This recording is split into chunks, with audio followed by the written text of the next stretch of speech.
A battle has been taking place in 2022. A battle between old OLED tech and new OLED tech. It will be interesting to see how this plays out. And I was going to review this TV until this happened.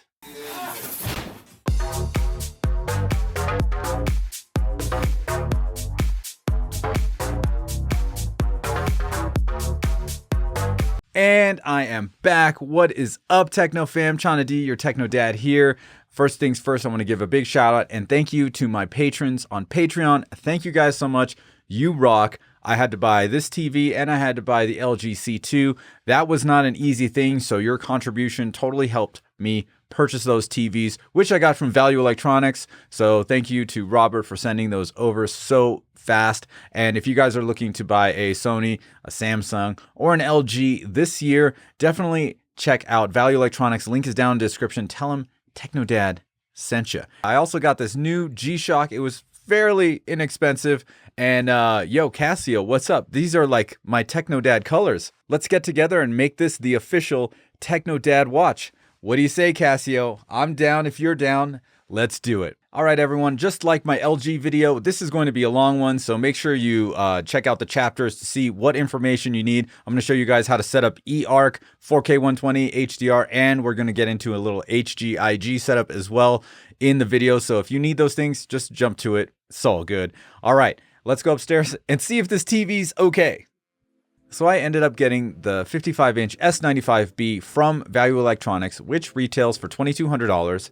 And the 65-inch variant retails for $3,000. Pretty pricey for a 55-inch TV, in my opinion. Now I took everything out of the box and placed it on the table. Samsung always has this cool little plastic wrap where like everything's there, your literature and all the other accessories. Now we have the new remote, which has a solar charger on the back.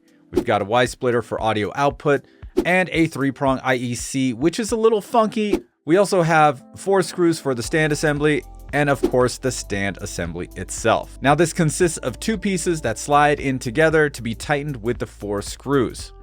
Time to get the TV face down on the towel so we can attach the stand, but since we have all the connections exposed, let's check them out. First, we have 2 USB ports. The second one says HDD by it, so I would assume that Samsung wants you to use this specific USB port if you have like a thumb drive with movies on it or like a little SSD drive with movies on it. Use this port here. Next, we have HDMI 4 and HDMI 3. HDMI 3 is your designated eARC ARC port, so if you're trying to attach an AV receiver or a soundbar, you're going to want to connect to HDMI 3. Rounding the corner, we have HDMI 2 and HDMI 1, and this year we have all 4 HDMI ports running HDMI 2.1 4K 120 Hz with 48 gigabits per second bandwidth. Thank goodness, it's about time. Next, we've got a digital optical audio output, Ethernet port, X-Link jack, RF antenna. Near the antenna, there is a 3.5mm analog audio output for those that need it.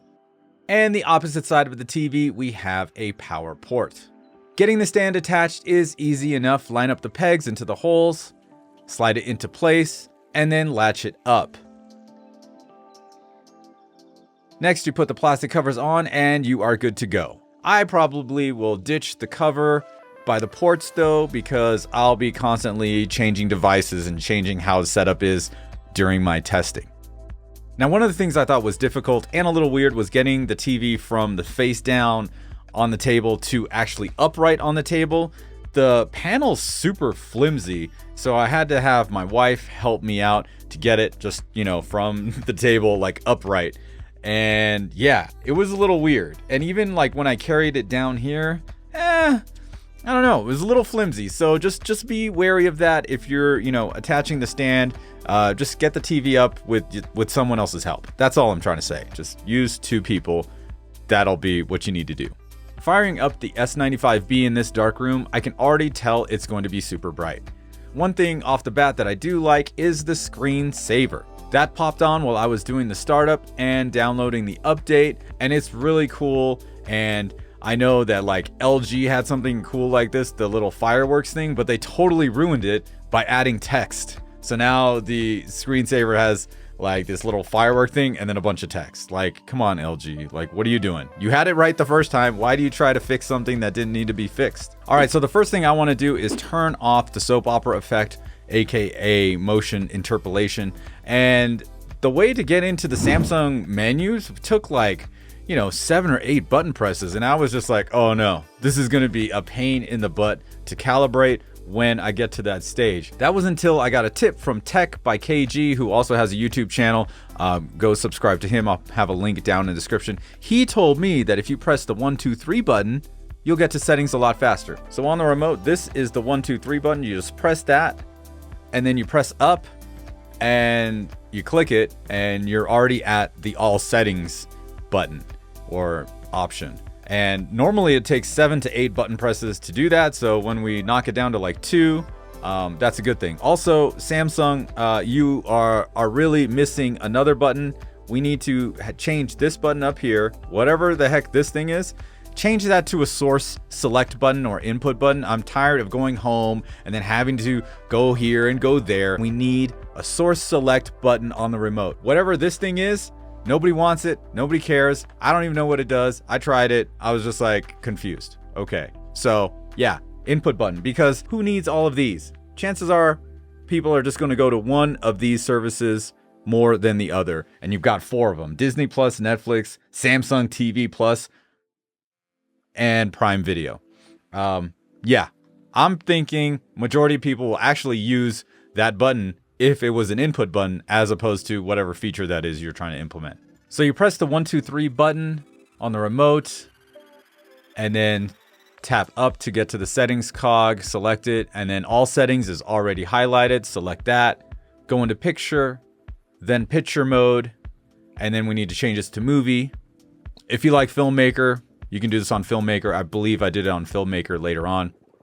Then go down to expert settings, scroll down to picture clarity settings, and change it from custom to off. That'll turn off any kind of motion interpolation or the soap opera effect. All right, now let's get into eARC ARC setup. Now, when you connect a device like an AV receiver or a soundbar and you turn that on and you turn on the Samsung does this thing where it tries to figure it out and what device like is there. And it ended up saying like a Pioneer soundbar, even though I have a Pioneer AV receiver, but whatever. I thought it had, you know, done eARC already. It, however, set up ARC on its own, but there's still a couple of settings we need to change for eARC. Damn you, Windows noise. Damn it. Anyway, pressing the 1, 2, 3 button again and getting into the all settings menu, we need to go down to sound. Sound output should be set to AV receiver HDMI. If it isn't, set it to that. Scroll down and select expert settings. Go to HDMI eARC mode and set that from off to auto. Then go down to digital audio output format and set that to pass through. Now, one more thing we have to do is make sure that HDMI CEC is activated for all this to work. If we back out of this and scroll down to connection, then external device manager, and we need to make sure this top option HDMI CEC is selected and on. So I went through as many apps as I could to see which ones have Dolby Atmos support. The following internal TV apps will support Dolby Atmos on the S95B: Netflix, Disney Plus,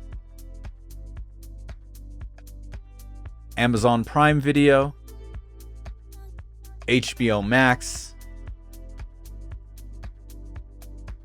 Vudu, and the Apple TV app. Now, those are the only apps that I tested because I think the vast majority of people use those apps. Any other apps, I wouldn't know. A couple of random things about Amazon Prime Video.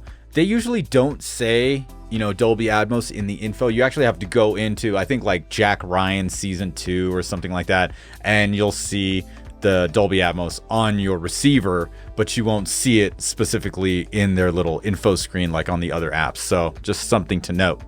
Now, if you're wondering about eARC, because all those internal apps, that's just ARC. ARC is audio return channel, and that is the lossy or compressed form of Dolby Atmos is what you'll get from standard ARC. But for eARC, enhanced audio return channel, you'll be getting a uncompressed audio signal pretty much through the TV, but that will never happen in a TV app. I mean, I'm saying never because I don't think it's likely, but maybe that might change in like 3 to 5 years. But anyway, the only way to really test eARC is if you connect a 4K device like a 4K Blu-ray player, Xbox Series X to the TV directly, and you send the Dolby Atmos signal through the TV to the AVR. That's why we set audio pass through to on. And if you guys are just curious, yes, it works. I tested it with a couple of different devices, and you do get Dolby Atmos via Dolby True HD, which is the lossless form of Dolby Atmos. So yay, eARC works. Fantastic. Good job, Samsung. All right, now let's go set up 4K 120Hz HDR. And this was also set up 4K HDR for devices that are 4K 60, 4K 24, 4K Blu-ray players, Apple TV, Roku Ultra, NVIDIA Shield TV Pro, all those kinds of things. Now the TV tries to figure it out, and it does a pretty good job, but there's always that lag time when it's trying to figure it out. And if there's some sort of weird improper HDMI handshake, you may not get HDR. Let's just go in, set it manually, and we can Ron Popeil it, right? Set it and forget it. So we press the 1, 2, 3 button on the remote, select the cog, select all settings, scroll down and select connection. Next, go to external device manager, and now select input signal plus. Now you can see all 4 HDMI ports here, and you can just click the button to turn it on. HDMI 1 has not been turned on, so I just go select it and click close, and you're good to go. That's it. You are now set up for external devices sending 4K HDR information into the TV without issue. Okay, so first thing I did when I got this TV was to start gaming, because the TV is going to be here in my gaming cave, and I wanted to play some games. I wanted to check it out. I wanted to see what all the fuss was about, right? So I put on Forza 7, and I picked some lime green Porsche GT3 or something like that. And man, it was like crazy looking green, like neon green, but to the 10th power. I should have taken a picture, but I just wasn't thinking about it. I was just like, how do I fix this thing? So I was talking to Keep It Classy Tech. If you haven't seen his YouTube channel, definitely check it out. Link is down in the description. And he was talking about turning on HGIG, and that's what I should do, and that it's hidden in the menus. So I found it, and it was a little weird, and it's not called HGIG, so let me walk you through that situation. Now you may be asking yourself, what is HGIG and why do I need to turn it on? Basically what happens is the console, the Xbox or the PS5, will tone map their HDR, and then the TV will also try to tone map the incoming signal. Now you got 2 tone mappings happening, and this is just not what we want. So what we need to do is tell the TV, hey, we're going to turn on HGIG so you don't have to tone map, and the console can do the tone mapping on its own. And that's pretty much it. So let's go turn it on.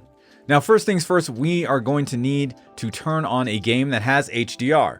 So I jumped into Call of Duty, Vanguard, multiplayer. If I press the info button on the remote, we can see that HDR is active on the TV in the upper right hand corner.